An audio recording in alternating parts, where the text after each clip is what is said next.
Shalom, nous nous retrouvons pour notre mini dracha sur la paracha de la semaine. Ce Shabbat, nous lirons Parashat Vaetranan. Et le verset 41 du chapitre 4 nous dit Aza yavdil Moshe shalosh arim be'aver ha-Yarden mizrecha shamesh.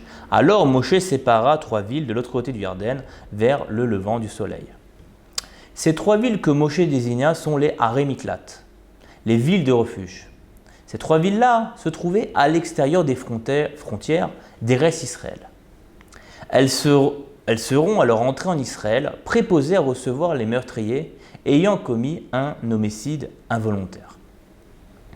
Rashi nous explique l'intention de Moshe d'avoir voulu dès à présent fixer des villes de refuge, 3 villes sur 6, alors qu'ils ne sont même pas encore rentrés en Israël. Puis enfin, Rashi nous dévoile un grand principe dans le service divin. Voilà ce que nous dit Rashi. Az Yavdil, alors il sépara. Littéralement, il séparera au futur. Moshe s'est appliqué à penser à les séparer, bien qu'elle n'ait acquis cette qualité qu'après la désignation de celle d'Eretz Israël.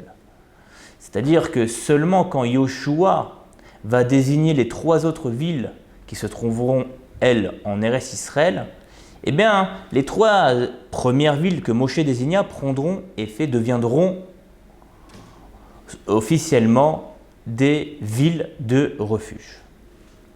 Et là, Rashi nous dit que Moshe pensa, toute mitzvah que j'ai la possibilité d'accomplir, je l'accomplirai. Grâce à ce Rashi, le Chavetz Chaim, sur son commentaire de la Torah, vient nous éclairer sur un enseignement des sages compilé dans le Sefer Avot de Rabbi Nathan, qui nous dit Al tichak atzmecha mimida she'en la kitzva ou melacha she'en la gmira. Ne t'écarte pas de la mesure qui n'a pas de limite et d'une œuvre qui n'a pas de fin. Comme Moshe, une personne doit accomplir des mitzvot ou des devoirs qui se présentent à elle, bien qu'en réalité, les réaliser jusqu'au bout serait a priori impossible. Et le Chavetz Chaim nous explique que le Yetzer Hara, cette petite voix en nous, essaie de nous séduire à ne pas accomplir, par exemple, la mitzvah de Shmirat HaLashon, c'est-à-dire faire attention à ce qui sort de notre bouche, les paroles qui sortent de notre bouche. Et le Yetzer Hara nous dit quel intérêt as-tu de t'investir à apprendre ces règles? Penses-tu vraiment être capable de respecter la totalité des lois et garder ta langue, jusqu'à la fin de ta vie? Il vaut mieux ne pas commencer du tout à rentrer dedans, car c'est Mida she'en la kitzva. C'est une mesure qui n'a pas de limite. En fin de compte, nous tombons dans son piège. Bien entendu, le sujet choisi, Shmirat HaLashon, n'est qu'un exemple parmi les tonnes de revendications de la part du Yetzer Hara. Par conséquent, vient le Tana, Rabbi Yochanan ben Davai, et nous dit de manière très succincte Ul'olam lo yachik adam atzmo af mimida she'en la kitzva. Tout le temps, un homme ne doit pas s'écarter même d'une mesure, d'un devoir qui n'a pas de fin. Voici une parabole pour bien intégrer ce principe. Imaginons un homme se promenant au bord de la mer et voit que cette dernière rejette des perles et des diamants. Va-t-il faire preuve de négligence et ne pas ramasser ces pierres précieuses, car dans très peu de temps, elles retourneront au fin fond de la mer? Bien sûr que non. Chaque personne sensée comprend que même pour un moment très court, elle devra agir vite et ramasser ses trésors afin d'en profiter et subvenir à ses besoins pour un bon moment. Et c'est le sens du verset dans le Sefer Mishlei. Im tevakshena kasef vechakmonim tirpesena az tavin irat Hashem. Si tu la demandes comme de l'argent, la recherche comme des trésors, alors tu comprendras la crainte d'Hachem. C'est-à-dire que nous devons chacun d'entre nous s'habituer à désirer le tachlit anitzrit, l'objectif éternel qu'Hachem attend de nous.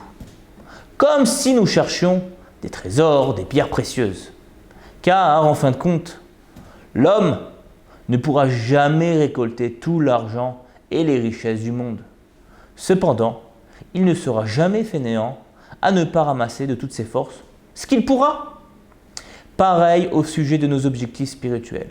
Nous devons nous efforcer à faire le maximum. Le Sefer Maaseh Hamelech ramène une anecdote au sujet d'un fidèle qui est venu solliciter l'aide de son rav. Voilà que celui-ci est arrivé presque à la fin de sa tfila et s'est rendu compte qu'il a prié quasiment sans kavana, sans intention. Valait-il la peine maintenant s'efforcer à se concentrer, même pour un si petit morceau de la tfila? Le Rav le répondit par une parabole. Un jour, une femme se tenait au marché avec un grand panier rempli de fruits et légumes. Elle voulait vendre sa marchandise au chouk. Un voleur est apparu et commença à enlever les fruits du panier.